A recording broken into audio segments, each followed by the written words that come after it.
Welcome to the Vault Studios NFL podcast, an Australian twist on all things NFL. The boys are cracking into a nice cold beer from Burnley Brewing. Let's join them. Hello, everybody, and welcome to the show. I am your host, J.A., and I am joined by two beautiful, beautiful men from college football down under, which is, as we all know, a big part of the Vault Studio. Kempe, how are you, mate? Good one, yourself? Yeah, can't complain. I've just had Pulled football up, and I'm sore. Yep. Second training in, and it's not good. It's not good. I'm too old. I'm definitely too old. I know there's a bit of bloody salt coming through on that beard of yours there as well, mate. So, the age is starting to get at you, I think, a bit. Maybe time to hang him up. Yeah, no, definitely not. Just coming at you early. I apologise. I just got to get out of the. I got to get out of the house. It means if I'm playing football, I can leave. We'll get it. Will's got two kids like me. You get it. You've got to get it. Exactly right. Don't listen to him. He gives me this same shit, mate. He comes at me saying it's time to hang it up. No, you've given it away too soon. You don't know what it's like because you don't have the kids in the house. Yeah. When you have kids, you're gonna be like, God, I wish I still played football. Yeah. I'll just re-sign and my body will be feeling fresh, giving it a 4-year breather. We'll get you back up to Thunder Park. That'd be good. Well, you Thunder do Park. have like the footy club. Are you called Thunder Park? We are the Thunderers. That is the best. That's the best thing I've ever heard. I want all the beanies. I want all the t-shirts. You tell me where to go. I want them. The Thunderers. We'll swap it for a carton of Burnley Brewing. You don't have to swap it. You're going to get it because you guys aren't on the fantasy football podcast, so you're going to get a box. It's Corey and Luke because their attitude, and quite frank, has stunk of late. And I'm not sending them one until they sharpen up a little bit. And if we're trying to speak to our credibility on this podcast here, I did take out the draft day pick'em competition for the box of beer there. So I'm waiting. I'm sitting by my letterbox every day. Just send it across. I'm still unsure how you won because you couldn't get a point in the last round, and then you somehow got 10 points and won. And I still there was mathematical impossibility for me to take it out, and then bank error in my favour. Collect that Burnley Brewing. Maybe they missed it earlier in the draft. Maybe they stuffed you around earlier and you should have wanted to pick before. Again, great work to mention the sponsor, though. Our good friends, Burnley Brewing, absolutely ripper sponsors. Love hammering a few of those beers on any night, any day, sometimes during works, working from home. Beer. Particularly on draft day, because I caught some of that live feed and you were starting to get a little frisky late in the piece. Look, I don't want to say I'm proud of how that day ended.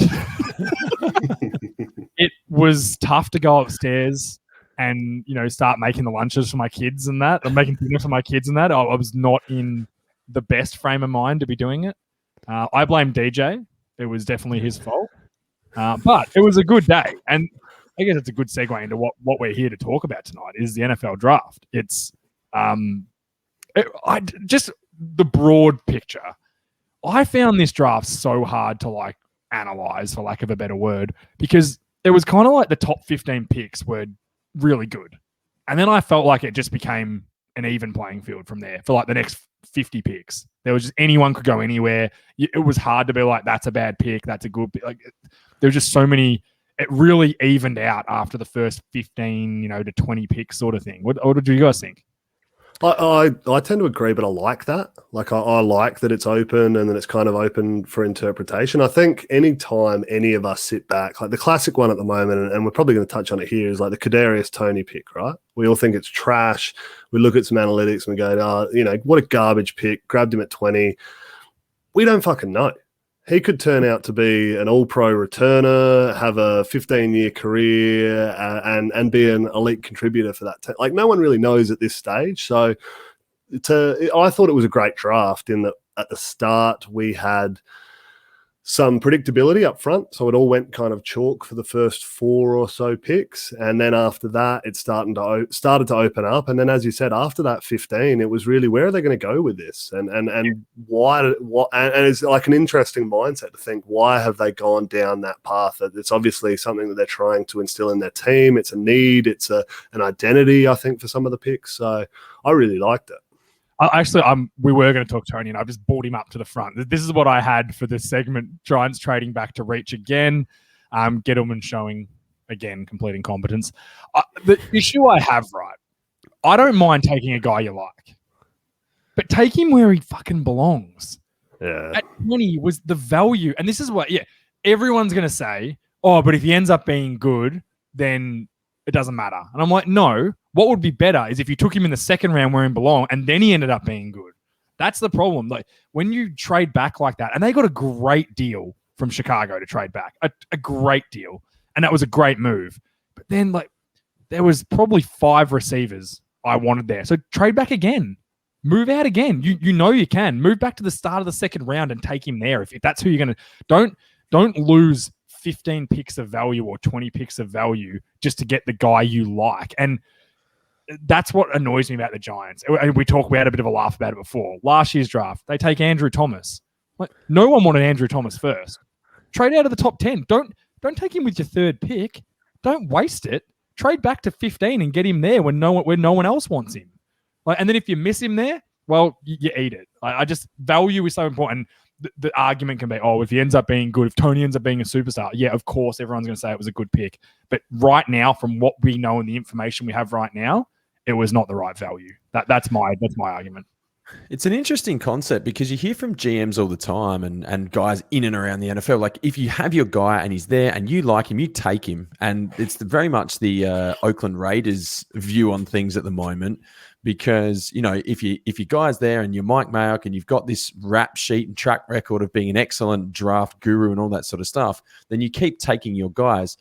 Unfortunately, if they don't work out, then you're just plain bad at drafting. And that gets you fired. I tend to agree. I don't think Kadarius Toney is even in the top 10 receivers in the draft. I think he's a super gadget guy.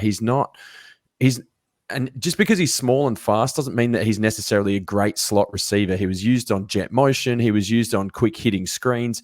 It's not like he was required to defeat the press at the line of scrimmage and then run a really crisp route to catch a ball and get himself open. That's not what he did. He played off a Dan Mullen offense that really works to get him open. And then on the back of a solid running game and Kyle Pitts, who we'll no doubt talk about later, he was able to get freed up. And a lot of his yards came in real kind of gadgety, constructive, creative ways, but certainly not something you're expecting from a number 2 or like kind of slot receiver type that you're after. So I 100% agree. I've not liked that pick at all. There was so many other options in the draft. If you wanted a slot guy, a genuine slot receiver, there were guys there. And Kadarius Toney for me, Gettleman, again, really good job on the trade, but then blew the pick from my end. Yeah. It felt like it was a draft that was strong in that slot receiver guy. Like your Rondale Moore, 5'9", is that same sort of player. What, he went in the third? Was Rondale Moore in the third? I think he went in the second, mid-second to Arizona, to the Cards. Trade back to the start of the second, give up your first round pick, and if you don't get Tony, take Rondale Moore. Just go, okay, well, we like Rondale Moore. Let's get him. You got and Elijah Moore, another one. Similar sort of deal, similar profile. Tutu Atwell. There's another small one. whippet. We all know they wanted Devonta Smith. That's what they wanted. And the Eagles and the Cowboys did an almighty fuck you. They swapped picks from to let the Giants jump the Eagles. Let the Eagles jump the Giants. They get Devonta Smith. We all know the Giants wanted Devonta Smith. So then they trade back and you think, good move. But then it's like, oh, well, who's a real poor man's Devonta Smith? Well, you get Tony. I guess he kind of looks like him. He's the same height. They run fast. Gettleman's like, yeah, that guy, that is Devonta Smith. Just take him. Don't worry. You know what I mean? Like, don't just have your mind. It's like guys that they really need a left tackle, and you know, just off topic a bit. The Raiders like desperately needed a left tackle, so they're like, all right, all the good tackles are gone. Who do we want? No, let's just get like, who's there? Who's there from Alabama? I know Alex Leatherwood. Yeah, we'll take him. Well, he's hey, the little scouts going, you know, he's ranked like the 70th player in the draft. Like, hey, you know, he's from Alabama. He's a left tackle. Like, we're taking a left tackle. That's what we're here to do. We're taking it. It's like, they just don't. Yeah, and I don't think you can be that linear in the draft. You can't just go, oh, my guy's not there. I need to now take another wide receiver because that's what that's what we need.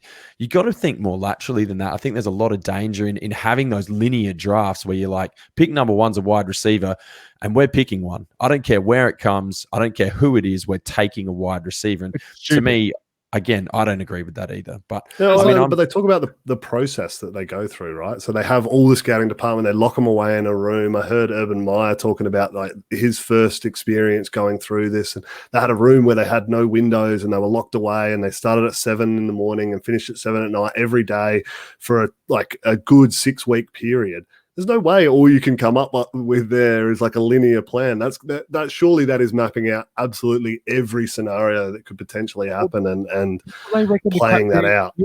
That's what they think the crap GMs do. Like I know the Cowboys are not immune to this. Jerry Jones, apparently there's drafts where they really just want a guy and he goes, "No, we're just taking this guy." And all the scouts are like, "No, like that's not the guy." And he's like, "This is the guy we're taking, and we're taking him now." And they're like, I kind of rate that though, like just sitting back on his yacht and he's like, yeah, that's cool, but I signed the checks here, so we're getting the guy who runs 4-2 something. It's a total power move. It's the old Davis move. I didn't have the Raiders in the rundown, but I hated the Alex Leatherwood pick. I just thought it was so dumb. It's so, and again, everyone's gonna say, "Oh, what if he turns out really good? You're not gonna hate it." I'm like, yeah, that's fine, but with the information we have now, it's a shit pick.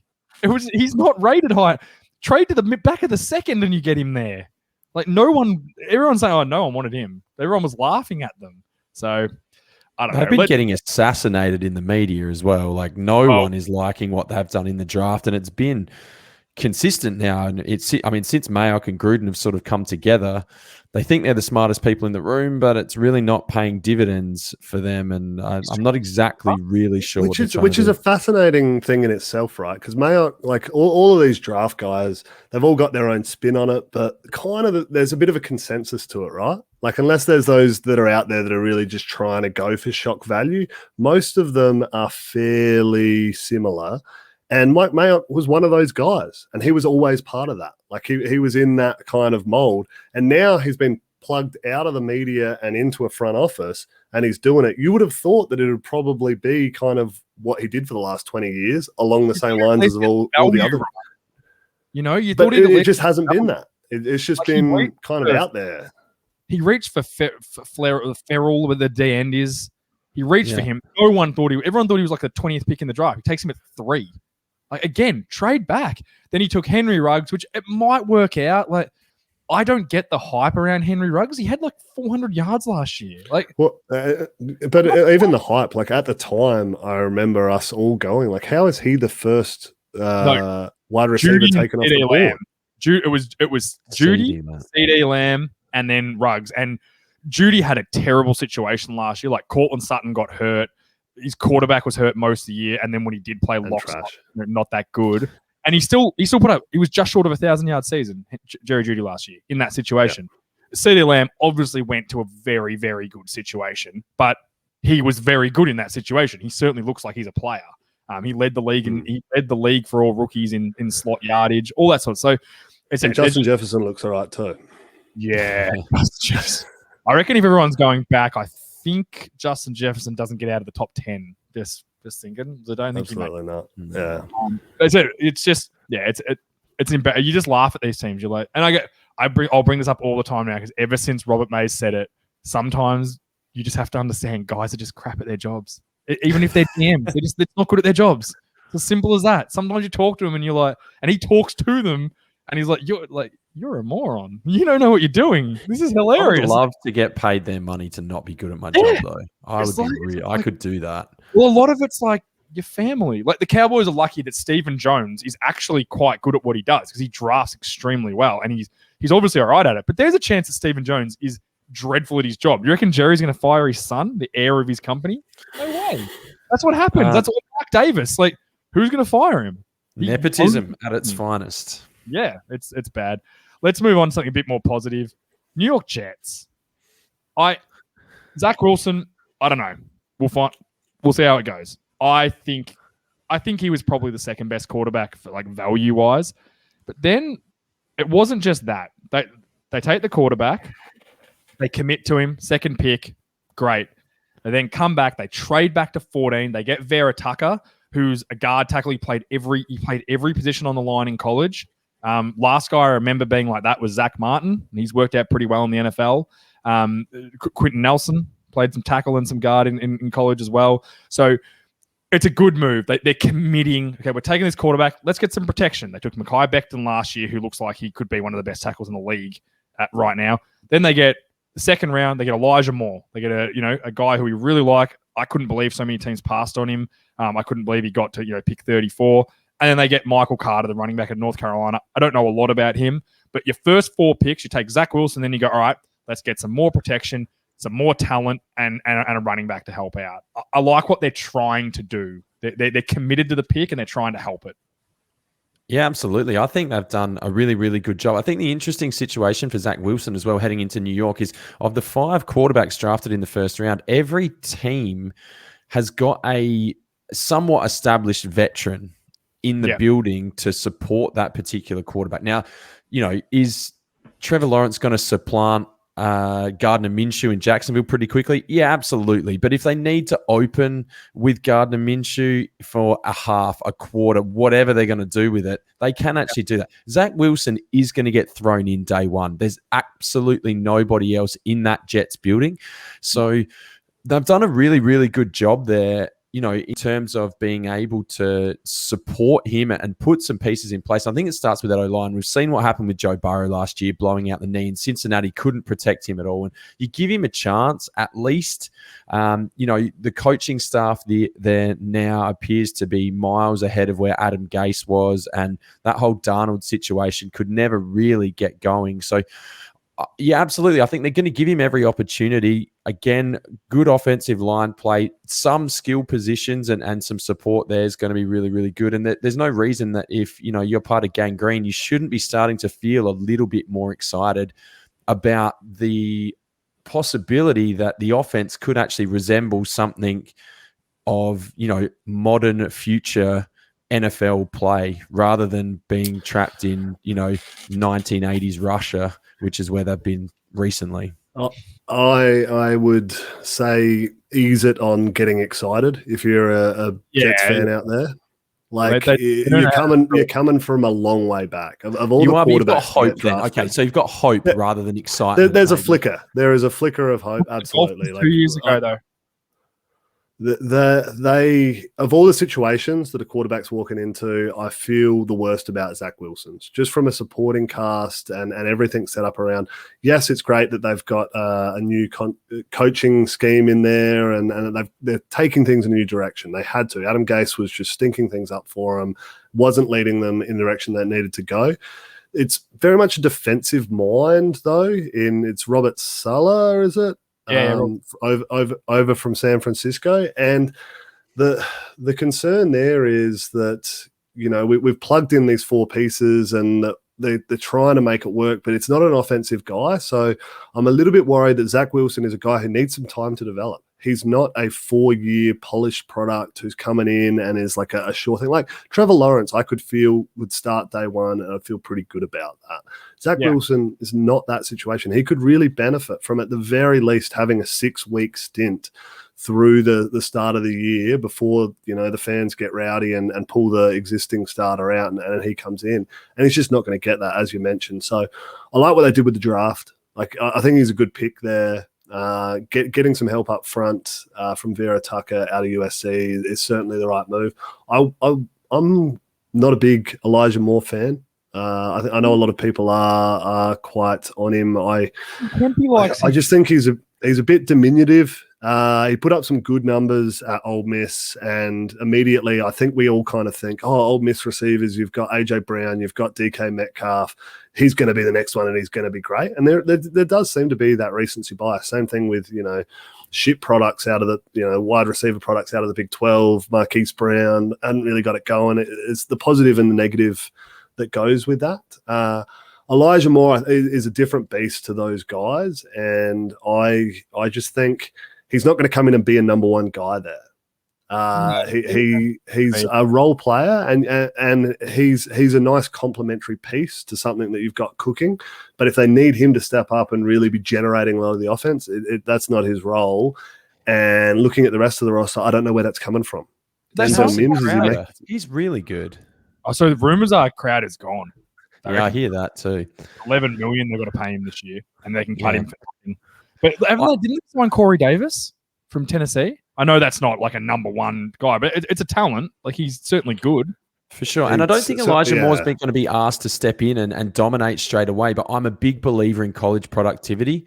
I'd take more out of the measurables, especially with these undersized guys. And he produced. He's a good route runner. He makes dudes miss. He can do enough in the open field. Is he going to? No, he's not a number one player on the outside. But having some sort of guy across the middle of the field that can get into his into Zach Wilson's eye line to support him in those early stages is going to be really, really important.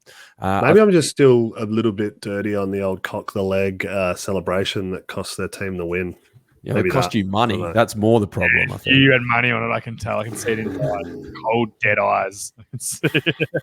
You can't wait to chop up that horse and make glue that you own the horse. Exactly. Let's talk my favorite team in the NFL. I love them. I think I'm going to become a fan. And all I had to do was draft an offensive tackle, and I was happy. I liked them again. Look, I don't know any of the other guys they took. They, in a draft that was supposed to have no defensive tackles, they took 2 in the second and third round. But all I know is Penei Sewell, I think he's an outstanding football player, and I think they got a really good one. And surely it's impossible for Detroit to stuff up a left tackle. I mean, if anyone's going to do it, then absolutely. But I like that you mentioned the other picks that they've got. Both Kempe and I are big fans in a couple of their later round prospects that they've gone after. So Amon-Ra St. Brown. Great name. The wide receiver out of USC. He's a machine, and he was really productive there. He was part of a very big athletic group that they had out at USC. And seeing him go to the 4th round, I was quite surprised. I thought he might be more of a day 2 pick. So for him, I think this is a great opportunity. He is a bigger guy. Detroit are just barren at the wide receiver position. If Jamison Crowder is cut, I think they would be a team that would probably be looking for some help and support because they just need a proven option there. They just really don't have anything going at the moment. Do you know if Jamison Crowder, is he a fan of biting knees? Because he's not going to sign anyone that gets knocked down and doesn't bite a fucking knee. Like, he won't do it. It's a bit of a pre-rack. He's a pre-rack. He just loves his football. But in the 7th round, they also grabbed Jamar Jefferson, who's a running back out of Oregon State, who both Aaron and I are massive fans on. He's not a guy who does anything excellently, but he does everything really well. Like, he was a really good college player. He was the focal point for the Beavers across his career there, and he was churning out massive, massive games. I know they had a home and home series with Oklahoma State, so I got to watch him quite closely in a couple of games, and he was a really impressive performance in both of those. So happy to see him get drafted, and bit of a crowded backfield that they've got going on there, but hopefully he can stick on and make something happen for him. It's hard to evaluate running backs too, because it feels like every year, like last year we had Antonio Gibson at Washington, who I think he was a 4th round pick. They ended up being really good there. Who's the guy at the Jaguars? Robinson. Yep. Yeah, that Robinson who ended up having a 1,000-yard season. Now, is he an outstanding talent? No, but this is modern NFL. Like, if you just running backs just seem to find them everywhere. So like Philip Lindsay when he came out was another one that was just like, who's this guy? And he's really good. Get him into the Pro Bowl. Sam Congardo. If I remember Sam Congardo, I just he's a long time ago. That's what I mean. Like, running backs just come out of nowhere. Like 2 or 3 of them. I'm like, oh, that guy's might be good. They're like Derrick Henry went in the 2nd round. Like, this is the world we live in of running backs. But that's the little fantasy nugget, right? For our listeners out there, we're telling you, Jamar Jefferson, late pick in your little dynasty rookie drafts and stuff. Maybe throw one out there.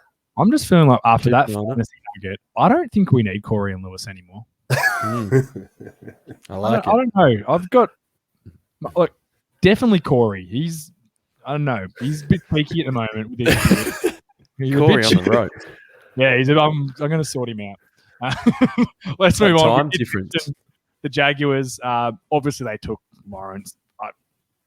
anyone who thinks they shouldn't have taken Lawrence is a moron. And if Lawrence ends up being a bust, I will feel really sorry for them because it was 100% the right call.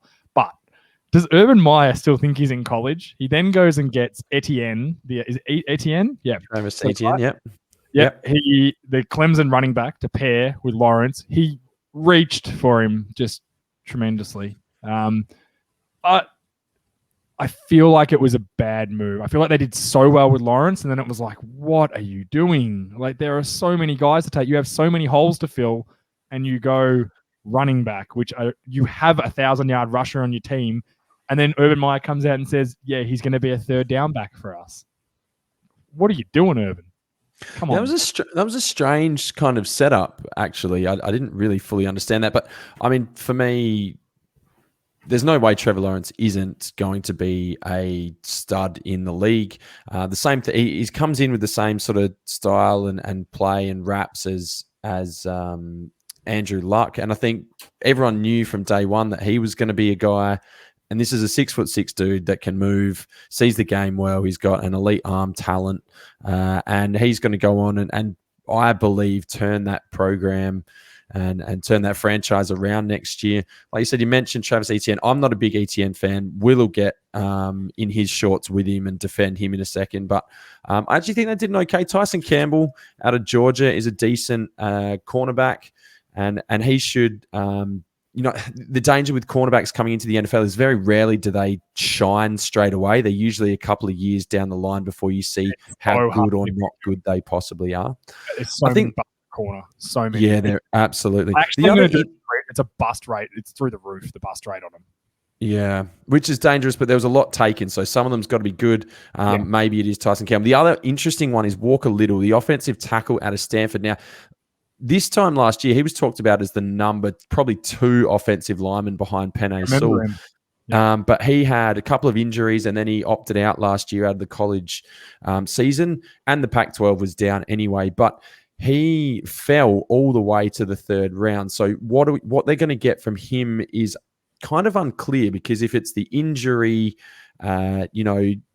issues that are going to continue to be problematic for him moving forward, then that doesn't look so good. But if he steps in and fulfills the potential and the talent that he has to really shore up an offensive line that needs some help, then there's no reason that this offense can't get humming in the right direction. I sounded like I was more excited about the Jets, but again, if hope springs eternal, then you must be happy in Jacksonville again. Yeah, look, I'll start with the Walker Little pick there. I think they actually traded back up into the 2nd round to grab him. So mid-early second for him, which to me gives an indication that they think he's medically ready to go and sign off. And I love the pick because you're spot on. Going into the season or this time last year, he was a top 2 guy at the position and was seen as a real prospect who could be a massive weapon at the NFL level. So to grab him at that point at a premier position, I think is fantastic. Trevor Lawrence knocked it out of the park. Well done. You had the worst record. Now you get a superstar for as long as you can keep him happy. Travis Etienne, I like. I know there's a lot of knocking and the positional value is not there, and there's a lot of stats around that. But I think we saw running backs come off at that end of 1st round pick, and it's often difficult to move back and get any value for that and still have confidence that you know what you're going to get. So for mine at the 25 range, it's probably okay. I think he's, anywhere after that 20 point, he could have gone. So them identifying him, getting a bit of comfort in their new star man, and having the 2 of them have that continuity to continue on, I think is only a good thing. So he's a stud. He's broken all of Clemson's rushing records. He can catch the ball really effectively out of the backfield. Like, I know Urban came out and said he's going to be a third down back to begin with. That's just coach speak at this. It's coach speak at this time of year. Like, I don't really care. I think all of the really effective teams outside of Tennessee have more than one good running back on their roster. So they've got James Robinson. Outside of him, they got nothing. Raquel Armstead, I think he's still got COVID. Dude's had COVID for like 18 months. It's amazing. But like they needed someone else there, so they found a guy who could be a difference maker for them. Like this is an absolute ignition. Lawrence Etienne to begin with, potentially an all-star left tackle who could come in, and then Andre Sisco's another one. I'm glad you got to that because I love Andre Sisco. He was another guy that opted out. Sorry, I've just cut you off there, and I don't feel bad about it at all. But the one true deep center field safety in the draft, and they went and got him. And he was supposed to be the number one safety off the board, opted out, and he ended up falling. So, played half the year for Syracuse and was comfortably the best player on that team in every game that he played. Like he was a real weapon, real ball hawk, as you say, center fielder. So he's another one that I think they've done a fantastic job. Really like what the Jags did across the days. Yeah, I said you get Lawrence, things are looking good. If he's what everyone thinks he's going to be, that's the fast track to being a successful team again. It's as simple as that. It was the right pick. No one thinks it's not. If he doesn't work out, they're incredibly unlucky. That's the bottom line. And I know, as a Bucks fan, I know we landed Tom Brady, but I guess we had a crack with Jameis Winston, but that fell in a heap pretty quickly. It must be nice to be a franchise that lands and be a supporter of a franchise that lands a really good quality quarterback. I don't know. That's why, the Jets fucking out and winning games this year down the stretch there when they won those games. Like, if I'm the owner of that team, I am fucking down on the field in the coach's face, saying, if you ever want to step on this field again, representing this organization, you fucking start throwing this bad boy because I want Trevor Lawrence for the next 15 years. I will wear the 6-week backlash that we're going to hear about this, but the fans are not going to give a fuck when that long-haired, Jesus-looking bloke comes down and is our savior and sends us to every playoff for the next decade. The tank should have been harder this year. I agree. Do you know what the hardest thing to remember about the Jaguars are? They played in the AFC Championship game 3 years ago. They almost beat the Patriots with Blake Bortles. They had Jalen Ramsey, Calais. It was a defense, though, wasn't it? Yannick Ngakoue. They were insane, and it can turn so quick, so quick. Well, yeah, but it's all about that roster management, isn't it? Like the contract management. That caught up to him. Yeah, but Bortles didn't work out. That was the bottom line. If Bortles works out, they're probably still pretty good. You know, it's amazing. And it normally turns around when you get beaten by the Patriots, same thing we can say about Atlanta, who were lucky enough to be pick 4 this year. And let's be honest, pick 4 was almost like pick 1 in the draft if you didn't need a quarterback. It was pretty awesome. Kyle Pitts. I know Kempe hates him, thinks he's the worst player in the league. But this is almost the best possible scenario he could have landed in Atlanta. Go, Will. Yeah, no, 100% agree. It's a perfect spot for him. The only issue for them as a football team is I'm not sure it helps them all that much. Like, they're still going to stink defensively. But for him personally, it's a great spot. Matty Ice slinging you the ball. He's still going to be doing it at a high level. Yeah. There are other weapons around. I don't know what happens with Julio Jones, if he sticks around or they look to move him. That's the problem. They've got no money, Atlanta. So they're going to have to move someone. Calvin Ridley's a superstar as well. He's gone under the radar, but I don't think the money's lost with Julio. Like, we saw the Saints get $75 million in cap in a week. Like, just start restructuring some dudes. Don't worry about it. Yeah. So, it's a fantastic spot, but 4th is the highest tight end's ever been taken in the draft. So it's a lot ahead of him, but I think he's up for it. He was fantastic at Florida. His athletic profile is amazing. Kempe, you talk about production. He had that. You talk about athletic traits. He had that. Like, he's got it all. He's in a great spot. Like, what's going to stop him? Explain Don't be bringing my arguments and use them against me. I can't handle that. I don't have any great rebuttals here. You feel it? Just in your gut? No, I just, as an if you're drafting him as a playmaker, what they're effectively saying here, Atlanta, by drafting him there, is saying he's the best playmaker in the draft. And I don't agree with that. I think Jamar Chase is better. I think Devonta Smith is better. I think those two guys are going to give you more than what Kyle Pitts is going to do. If you then go and call him a tight end and you're expecting him to block. No, you can't block. that's not like he's okay. He's not horrific. He's not Eric Ebron, but he's not Travis Kelce. He's not, Gronk. He's not any of these other guys. Kittle's an outstanding blocker. Yeah. Oh, yeah. And they just love it as well. Like Kittle, watching highlights of him, he just gets rock hard over he's just waiting to block a Dan. He's like, give me a Dan. He is a man's man. There is something wrong with that dude. But but Kyle Pitts isn't that. So is he going to be a matchup problem? 100%. But I think that as a playmaker in the NFL, taking him at 4. If you're calling him a wide receiver again, then you're saying he's better than Devontae Smith and Jamar Chase. I disagree with that. If you're calling him a tight end, then you're taking a tight end too high. That's just my take on it. He probably won't completely flame out, but if you're expecting 1,000 receiving yards, is that what you expect out of number 4 overall? Last year, and that's his comp. His comp's Darren Waller, and he only just got that. And as an inline tight end, or as a number 4 player in the league, you're expecting that. You're expecting 1,000 yards, 8, 9 touchdowns? I don't know. 700 yards. What are you guys taking? Over under? I'm setting that 700 yards for. Yeah, I didn't hear how many yards it is, but I'm taking the over. I'm taking the under. Over under. So that 6 touchdowns over under. Over. He's a weapon. Yeah, I'll take the over on that. Oh, I'll take the over on that. How many? Julio doesn't score touchdowns. We all know that. And he'll be a red zone. He'll be a red zone menace, and I could see that's where he does his damage.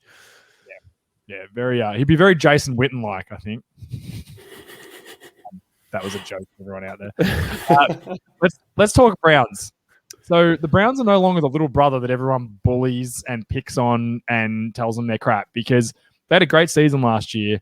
And then I could make an argument that they had the best draft.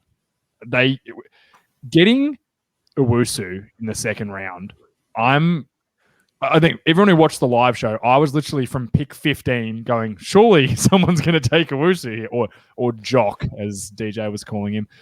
But they got Greg Newsome. I don't know much about Greg Newsome. Do you guys? Apparently, he's very good athlete. He had some injury problems. Is that right? Yeah, you will come on, mate. He's a Big 12 guy. You got to be super. No, he's Northwestern. He's Big 10. He's a smart guy. I thought it was TCU. Exactly. I just saw that purple, and then no, he's wild.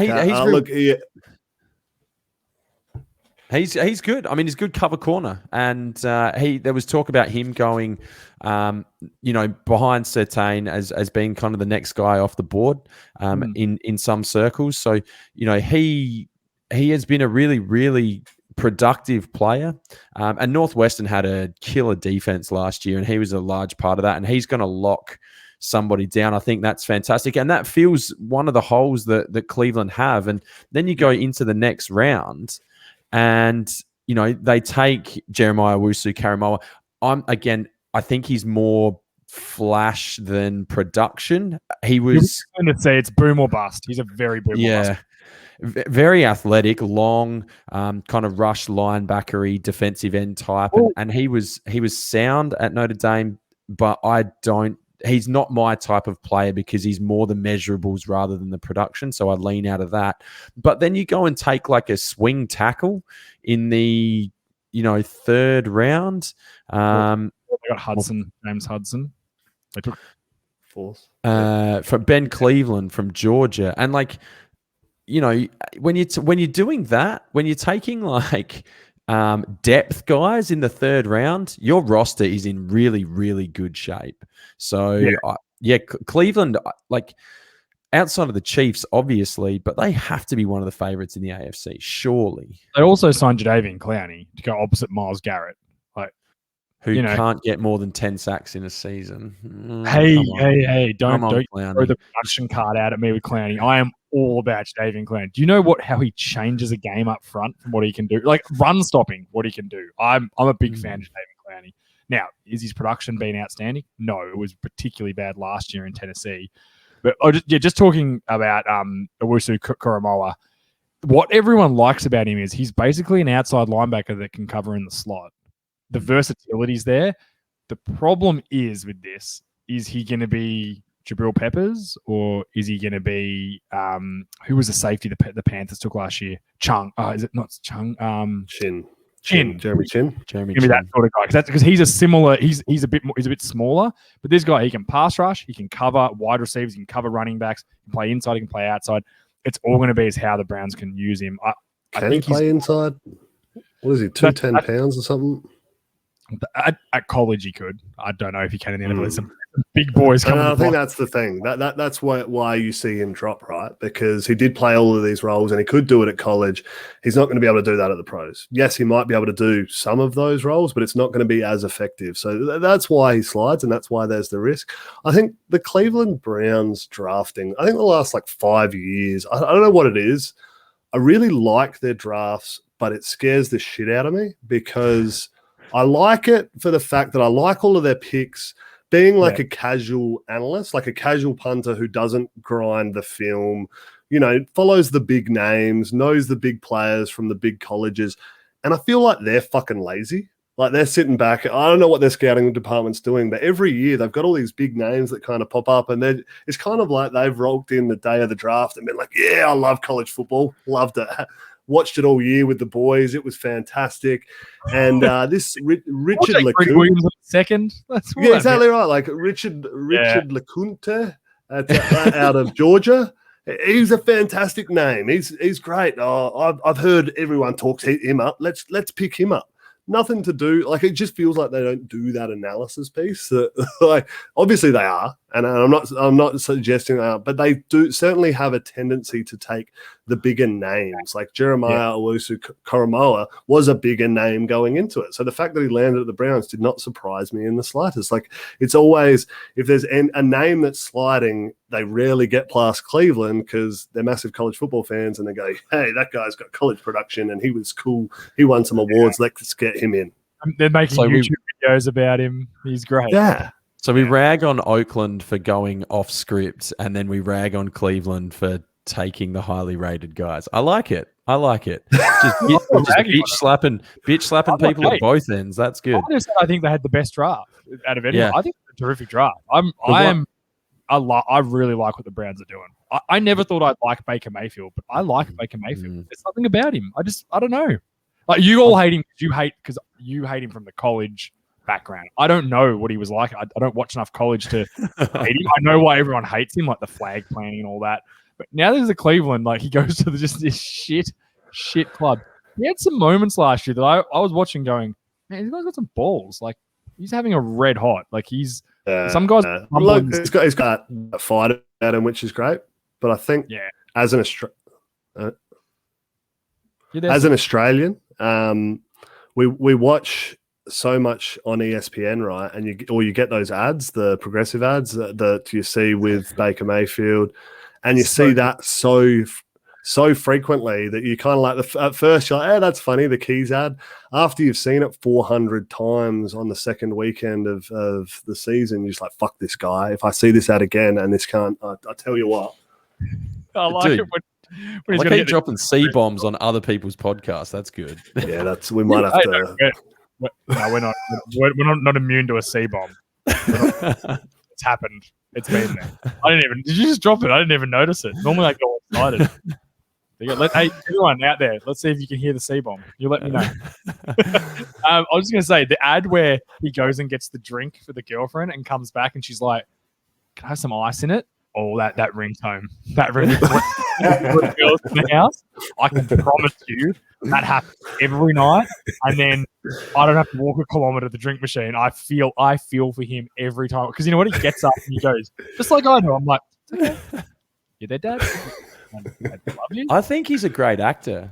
There's worse actors out there. He's very sharp. Just to kind of straighten this back up again, the only pick that I thought was a little questionable, I didn't like taking Anthony Schwartz out of Auburn. I've never been completely enamored with him. He's a true speed guy, fastest player in the draft, I believe, not just the fastest wide receiver.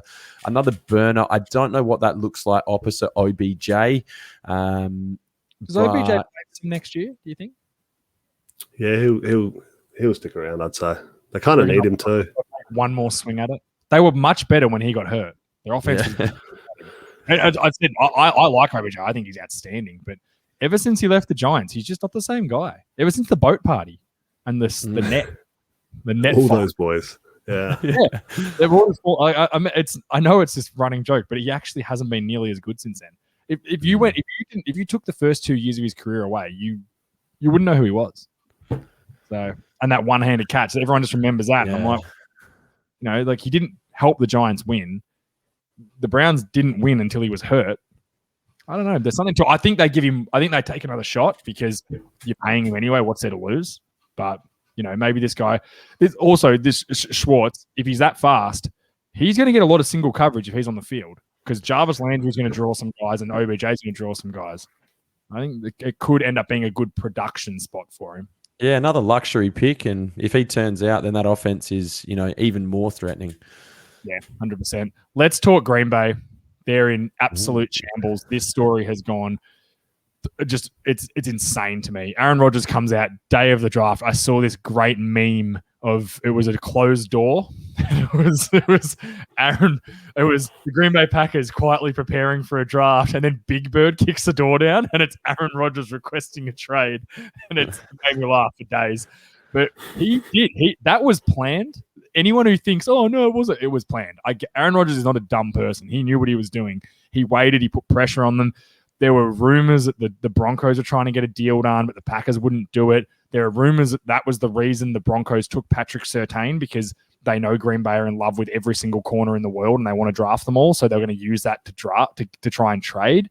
They then throw fuel to the fire by taking Eric Stokes, a cornerback, in the first round. So you'd think you'd just be like, let's just get the best receiver here to make Aaron happy, or let's do anything. They didn't. He's now come out and said, unless the GM gets, or they don't have the GM, they don't have an owner, but the GM, unless he gets fired, he's not coming back. Does he play for them next year? Simple as that. What do you guys reckon? I'll give this to you, Will, because I just know that for the first time in history, being a Bears fan, you haven't completely fisted your draft. And on top of that, there is a meltdown happening in Wisconsin. So if there is one person or one supporter group especially that is happy, it has to be the Chicago Bears. So absolutely. You're sitting there rock hard right now, so you go. Exciting times to be a Bears fan with this news. I'm hoping, like anything, that he's out of here. Get him off to Denver. They need him. Match him up with Elway. Like, whatever it takes, and fleece them too. Don't get him a bunch of first round picks or anything. Like, just really get nothing in return for him too. They've been so lucky, these pricks. With Brett Favre as a Hall of Fame player to then roll that directly into Aaron Rodgers as a Hall of Fame player. Like, get fucked. No, we don't want that. That's not fair. So I really hope that this just not only kind of there's a breakaway here, but it just burns the whole place down. Like, there's infighting, half of the team's pro team, half the team's pro Aaron. Like, I really want this to just kind of continue on as long as possible and then him leave. It'd be fantastic. This could give you some production, though. This could happen. You're right, because half the team, if they trade him, they're going to be like, well, fuck you. What are you doing? You just traded the best player in the... Like, you reckon Devonta Adams is going to be like, oh, great, Aaron Rodgers is gone. They get Jordan Love. Like, I'm going to have the production come right now. Yeah, well, just on that, like, in terms of like a Will's post-apocalyptic world that's going to happen, like, there's no pressure for Green Bay to make this trade right now is the other thing. Like, that's what I don't fully understand is they can sit and wait on this and wait for training camp to occur. Denver need a quarterback. Like, that's a thing that they need. And if Green Bay don't believe in Jordan Love, which is kind of what the reports are, why not take the quarterback? Why not take Justin Fields, which is literally there in your lap? And then if you want to make the trade, if the Rodgers thing is real, at least give them a quarterback going back the other way. They got Teddy B. Denver's got Teddy B. Oh my God. Imagine my God. In the round circle here, I'm going to paint you a picture, guys. Teddy B gets traded to the Packers. The Packers then win the division, beating the Vikings with Teddy Bridgewater, who they cut after destroying his knee. That would be good. That's a script. That is a book I will read one day. That is good. I'll have to write it. It'll be in the fiction section, but God, that's a fun dream. And Justin Fields goes down as a worse draft pick than Mitch Trubisky. Oh, I don't know how that'd be possible, to be honest. Kempe, the man's he's finally feeling good about something. Let's not. Yeah. All right. You know, let me stay on this high for a little while longer before the reality of Chicago quarterback play quickly, settles in. How do you guys see it playing out? Like, what's going to happen here? I think they hold. You're right. If they cut him, they lose money. If they trade him, they've got to pay half his contract still because of the guaranteed money they've already given him. They've got Jordan Love on the roster, so they're paying him rookie salary anyway. There's no benefit for them unless they get offered a really good deal. They could literally just start out the season, have fun, and put the pressure back on the GM. Perhaps the GM falls on his sword and quits. All right, I'm done. So a lot of people, if you don't know, the Green Bay Packers they're a publicly owned team. So you can buy shares in them. They don't have an owner. So what if, I'm sure they have a board. What if they pull together and go, you know what, we're not losing Aaron Rodgers. Fire him. Simple as that. Because he likes the coach. From all reports, him and the coach are real close. They get along really well. The players all love him. I know he ragged. Took a state. Some love him. I know they ragged him saying they took a corner in the first round, but they took a center with the second, who everyone loves, and they took a wide receiver in the third. So they did. And I love this attitude of, they've never given him anyone good. His left tackle's an all-pro. He's probably the best left tackle in the league. Devonta Adams is in that category of elite. He's certainly argued in the top 5 every single season. That's 2 pretty good guys. They just re-signed a running back who no one should ever re-sign running backs, but they just re-signed a pretty handy running back in Aaron Jones. So there are pieces there. It's probably unfair to say there's not, but it's good. I don't think he goes anywhere unless they get offered just a monster deal. Monster. Like Denver come in, they go, we'll give you Patrick Surtain, we'll give you Drew Lock to compete with Love if you want him, and we'll give you the next 3 years of first-round picks. That's it. Which seems crazy because what's he up? How old is he? 38. That's a lot to give up for a 38-year-old quarterback. Denver's in win now, really. Like their roster is ready to win now. This could be Peyton Manning. This could be Peyton Manning all over again. Yeah. That offense is stacked. Jerry Jeudy, Sutton. What running back did they sign? Oh, they've got Melvin Gordon. They've got some good players on that team. Their offensive line's not terrible. Defense is good. Chubb. Defense is strong. I was trying to work out the other day who's the opposite DN, opposite Chubb. I was sitting there for 10 minutes. I'm like, oh yeah, just Von Miller. Yeah. I'm like, he's injured last year, so out of sight, out of mind. Simmons is one of the best safeties in the NFL. Their cornerback group is stacked. They've got Kyle Fuller. They've got 3 or 4 really good. Patrick Surtain's probably going to be their 4th best corner going into the season. So, to answer your question the long way around, I know I've come, but I don't think he goes anywhere. Right. They are not trading him. Yeah, unless they get a deal, they will not move him. And it's an interesting development just zooming out a fraction in terms of these quarterbacks that want to have an input into their teams. Obviously, Kyler Murray's come out and done it. Deshaun Watson, before he started fiddling around, for lack of a better term, was wanting to have some input there as well. And it's going to become more and more prevalent that these quarterbacks who are highly paid and highly influential are having their impact on teams, which is an interesting situation. It's starting to turn. The players are starting to get some control. There's the agents and the players are starting to learn what they can and can't do. And it's an interesting... They're starting to put some pressure back on teams, which is good. They should have power. They're the ones that do it all. I get the owners should have power too. They have all the money. I get it. But it should be a bit more even. And it's getting there now. Teams, like you said, Aaron Rodgers, if he wants to sit out, if he really is serious about it, he's 38. He's earned more money than he's ever going to spend in his life. He's a smart dude that invests things well. We all know that. He's never spent his salary or something like that. It's insane. So do you think he's worried? Unless he's driven by playing, which I'm not sure if he is anymore. I don't get that feeling that he's banging down the door to have to play football. He'll walk off. He'll go on the Pat McAfee show. They'll pay him a bit to be on that show with AJ Hawk. Money's not going to be a problem for him. He can do whatever. It's going to become a Mexican standoff. You're going to sit there going, and Aaron Rodgers has said, he either quits or I don't come back, or you trade me. They're your options. And then the chance they'll trade him to Denver, and he goes, I don't want to play for you either. Fuck you. I'm retiring. Yeah. I just don't know if you want dudes like Curtis Painter making decisions for your franchise on who they should draft, or like Rex Grossman having input into, Tyler Thigpen. Hey, you should draft this. Grossman. Yeah, sexy Rexy. He took that terrible Chicago Bears on his shoulders to the Super Bowl. He is a gentleman and a scholar, Rex Cruz.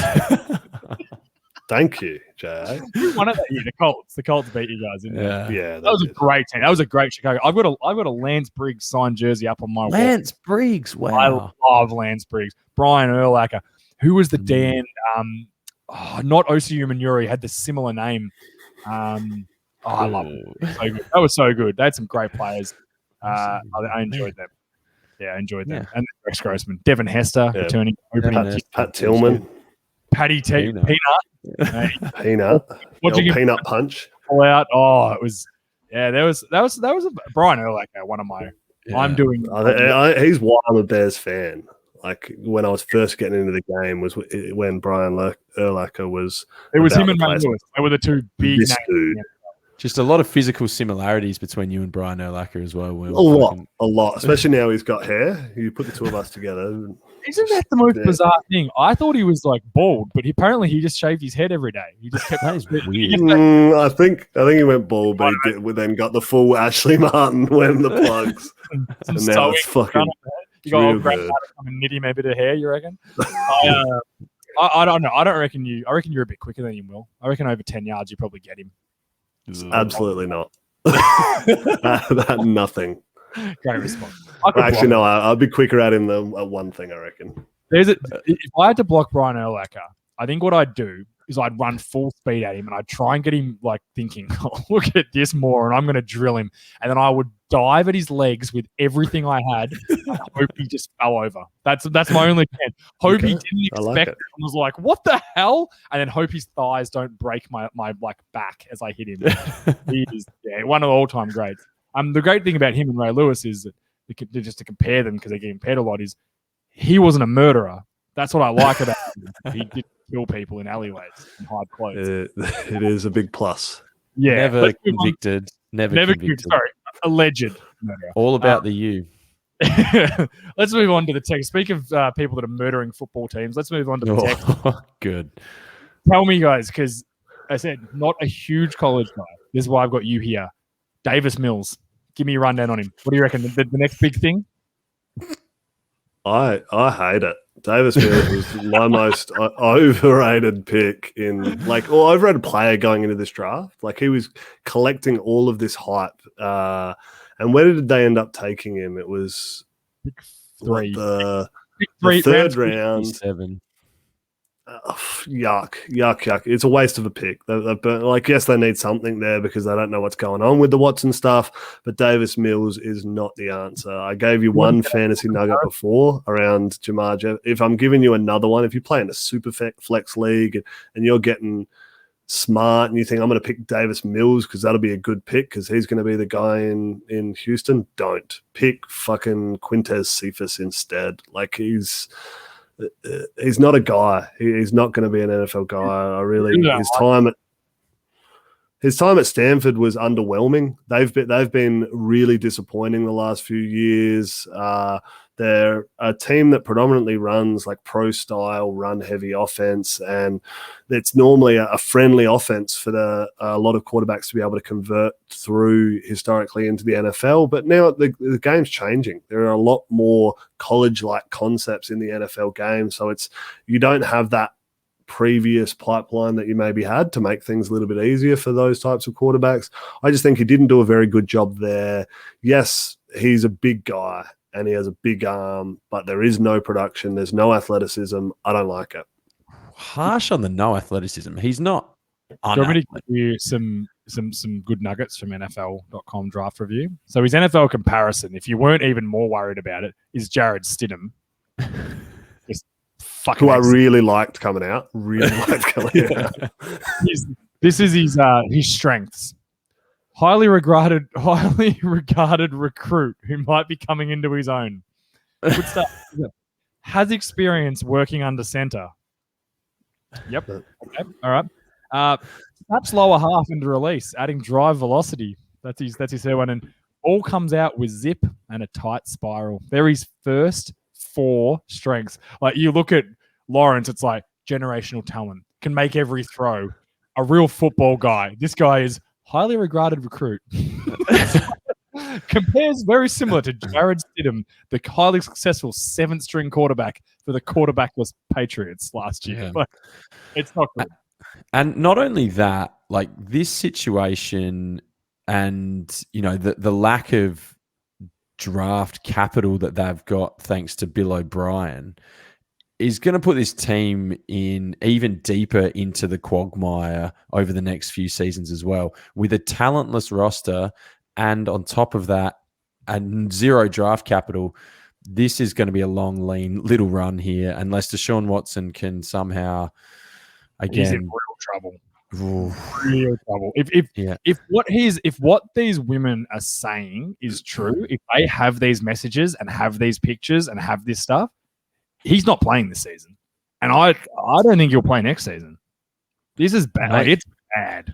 yeah, it is. And he's put himself in a tough spot. 10 years ago, this stuff probably never comes out or just goes away completely. But in this day and age, you can't be doing that, dude. And as a result, like, these women don't want money. They don't want money. There's blood in the water. They're pissed off at him. I love Deshaun Watson. I can't tell you how much respect I've lost. But he wanted to be traded, right? And now with the situation he's in, he has zero trade value.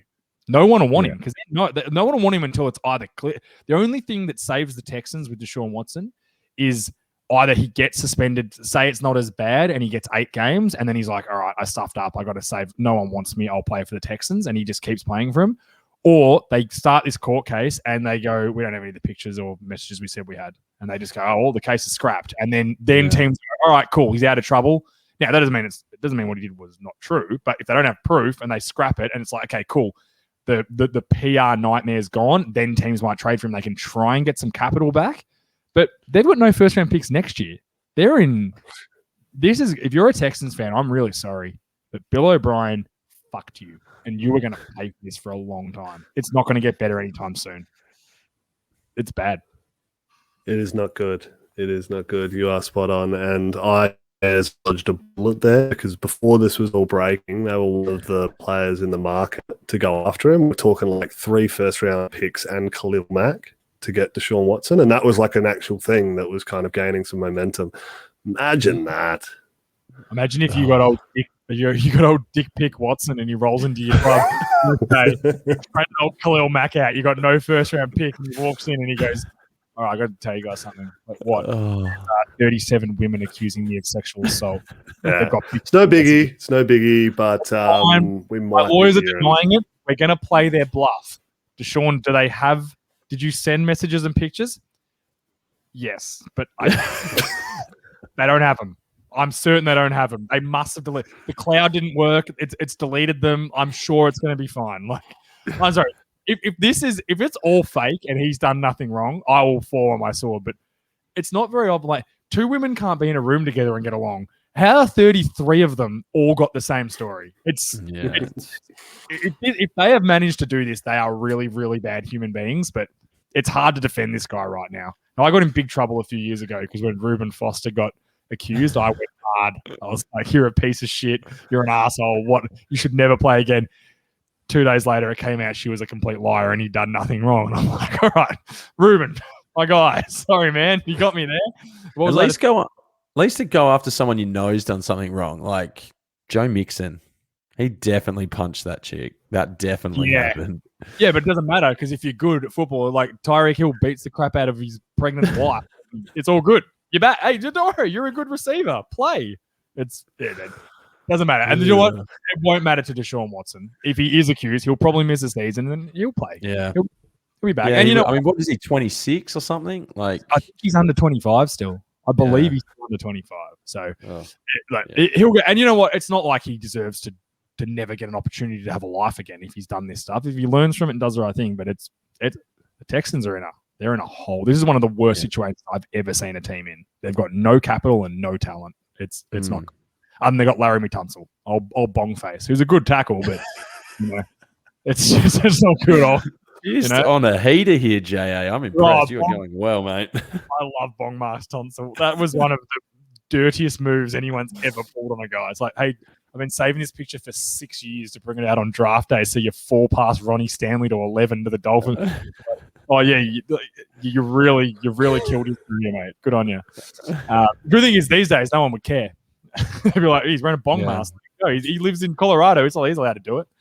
Let's go finish up. I want to just talk QBs. We've done Lawrence. We've done Wilson. The other three, we got Mac. We got obviously the best pick in the history of the NFL, Justin Fields, and he's going to be an absolute superstar for the Chicago Bears. And then we've got Lunch Tray. I believe his name. Lunch Tray.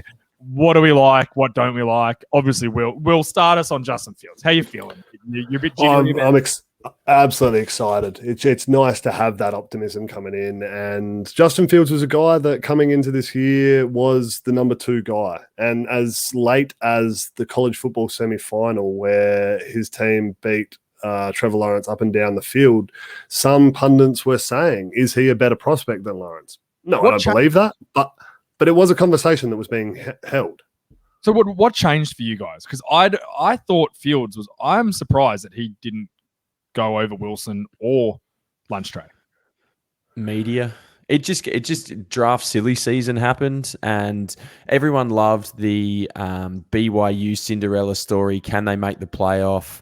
All that kind of stuff, and I think that helped build the profile for Zach Wilson, which really, really helped. But I think it just was drafts, Knicks going crazy and media developing a story to the point where I think they just get a little bit carried away. And to me, Justin Fields is still the second best quarterback in this draft. So to be fair, he had 2 or 3 average games this year. Like he had a stinker against Northwestern, and he had another one where like he really struggled. He completed like 8 passes and threw 3 picks and was awful, which was very unlike him across his career. So it wasn't flawless like we saw from a lot of the other top prospects. No, but speaking of production, I'm a big production guy here, and Zach Wilson started as a true freshman at BYU, and he didn't make any noise at all until this year. And it also came on relatively late. They had a notoriously poor schedule, Zach Wilson. Yeah. Where Fields playing in the Big Ten, yes, Ohio State have had the best team there, so he had that going for him. But he's going up against it every week, playing in big-time spots, big matches, playoff games, national championship games. He showed his toughness there. He runs a 4.4 40. Every point him being a superstar. Like there's exactly right. The skill sets, the measurables, the intangibles, like all reports are he's very well loved by teammates. Like the biggest thing, the only negative I've ever heard, and it's mainly from Richie, is that he got beaten up by they picked Jake Fromm over him. Who cares? He then went on to he did a bit better than Jake Fromm. I don't even know college, and I know he did better than Jake Fromm. So, I don't know. I don't get it. I do love that Chicago got him. They traded up. They bit the bullet. This could save Nagy and Ryan Pace's job. It really could. Or if it doesn't work, they are gone. And likewise in San Francisco, I think like if we flip the script here, Trey Lance could, if they don't get anything, it is, but if they don't get anything out of him and this San Francisco, offense maybe doesn't come through, and obviously they made the Super Bowl, but last year was disappointing. Yeah, they had all those injuries and all that kind of stuff, but you're only ever, like what you talked about with Jacksonville earlier, you're only ever 2 or 3 years away from things being totally different. And Agreed.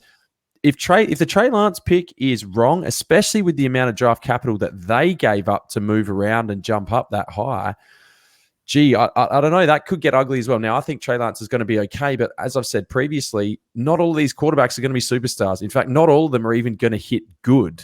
So two of them one of them will definitely be a bust. We know that. That's just what history tells us. And one will be not very good, and then the chance that the other 3 will be okay.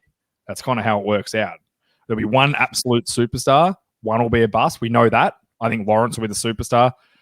I just seem to think I can't look past old McCorkle being the bust. No one can show me his picture with a shirt off and tell me he's not going to be a bust in the NFL. Defensive ends are going to eat that guy alive. Like, alive. He's not a good athlete. His arm talent is mediocre for NFL standards. It's not bad. It's just average. So being not an average athlete with an average arm talent, yeah, he's smart. Anyone can be fucking smart when Devonta Smith is crossing the middle wide open and then can run it for 60 yards and make everyone like, or you give it to Najee Harris to just destroy everyone, or your offensive line. 4 of your starting offensive linemen get drafted this year. Like, I don't want to just condemn him, but people just saying, "Oh, he's the next Tom Brady." Like, switch on. We'll never see Tom Brady first of all, but I don't see McCool being that either. He gets to work with Belichick, yes, and that is, a great plus. But Cam Newton doesn't feel like the type of ultimate mentor that you want at the quarterback position. Cam Newton, I think, likes some Cam Newton, and that's fine. Like, I think the whole role of mentoring quarterbacks is not for a starter to do. Like, you have a third stringer that you have in your practice squad or something like that, and they can show your young kid the ropes. But I don't think your starting guy should have that role. They should be wanting to win it and do the best that they can to win football games for the team. Fuck the young kid. And like, Newton's not going to be that. So I don't think it's a great spot for him to be in for Mac. And he's going to need to adjust. Patriots. Like, they've got, is N'Keal Henry just going to turn it all around? Because his old mate from Alabama's there with him. I don't know. I don't think I'm not. He sold was at Arizona State, but who was the Alabama receiver from a couple of years ago? N'Keal Harry, wasn't it? No, Harry was Arizona State. Oh, there you go. I screwed up. Sorry. There you go. You've all you could have just let it slide, but no, you haven't. The college guys, we just can't do that. College. I would never dog you like that, Jay. I'd never be just taking your kneecaps out. So feel free to flick that carton of Burnley Brewing beers over this way as well. But if you were going to take my kneecaps out, you could play for the fucking Detroit Lions. Dan Campbell would be all over you. He'd be like, "You take our kneecaps?" Like, you'll get a phone call from Dan Campbell. I'm going to send him this podcast and go, "Do you see what he just did to me late in the podcast?" He went, "Yeah, no, that's a guy who can play left tackle." Next thing, I'll be down 8 Mile, rapping, B-Rabbit, Ford Field, returning kicks, whole thing. Oh, Detroit. So Mac Jones, is anyone liking his situation? No, I don't like him and I don't like his situation. You said his average arm, average athleticism. The thing he did do well was pick his college, and his college got him drafted in. Yeah, he did that well, and that got him drafted in the first round. He is not, but not only is he unathletic, like Brady's unathletic, but he doesn't have his feet. Like he's not clean in the pocket. He's not smooth, like you need to be if you're not this new breed of quarterback. College. He was never under pressure. That's what I mean. 7 guys went in the first round from Alabama. I think 5 of them were offensive players. Yeah. I said it. I know, and I don't want to be that guy that's like, oh, he had the best players in college. He still did a very good job, and he should be talked about and I'm sure Alabama fans will remember him for a long, long time. And well done. But this is the NFL. This is not. I guarantee you, the guys you're playing don't give a shit what you did at Alabama. They probably want to kill you more for it. So, and it's not like Alabama quarterbacks have been killing it in the league either. Like, if anything, it kind of proves your point that once you get there, it's a totally different ball game. The playing field is leveled dramatically. We saw Tua's struggles. Jalen Hurts has been, I know it's early on these 2 guys, but neither of those guys have, gone bananas. I mean, Greg McElroy was fantastic, but, outside of that, there really hasn't been too many. I mean, Joe Namath, he was probably the last good one. Beautiful girlfriend. That was what he was well known for, having the beautiful girlfriend. The one like 3. Yeah, I know. McCarron? Was that McCarron? Yeah, AJ McCarron. Yeah, good call. That's it. He was best well known for his girlfriend. The last point I'll have on Mac Jones is if he returned to Alabama this year, he would not be the starting quarterback at Alabama this year. Yeah, I've heard that too. He was a stopgap for a year.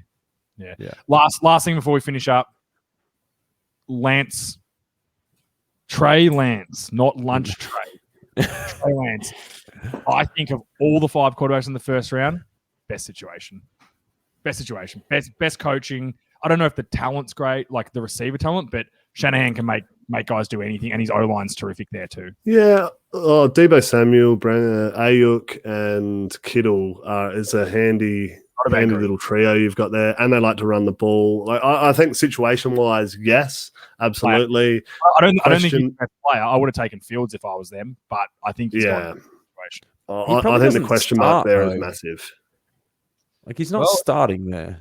Well, everyone No, thought Jimmy Jimmy G. was going to go back to the Patriots, but then when they took Jones, obviously there's no way they're bringing back. Like they'd have Stidham, Newton, Garoppolo, and old McCorkle. I don't think that's going to happen, but yeah, I think Garoppolo mediocrity. I think he probably plays the first 5 games because the facts are they think that Trey Lance is like if you sit him for a year, that's when he'll get the best. You'll get the best scenario out of him because he can grow. But you know what it's like in these towns. If Jimmy Garoppolo has any struggles, he'll be gone. They can't. You can't hold on because what? Kyle Shanahan's going to get fired for Jimmy Garoppolo? I don't think so. I think that'll happen. Well, Garoppolo can just go and pump porn stars again. So yeah. Oh, who was it? Stormy Daniels. Yeah. You know what? If I looked like Jimmy Garoppolo, I'd pick much better women than porn stars. That guy, surely he's not struggling.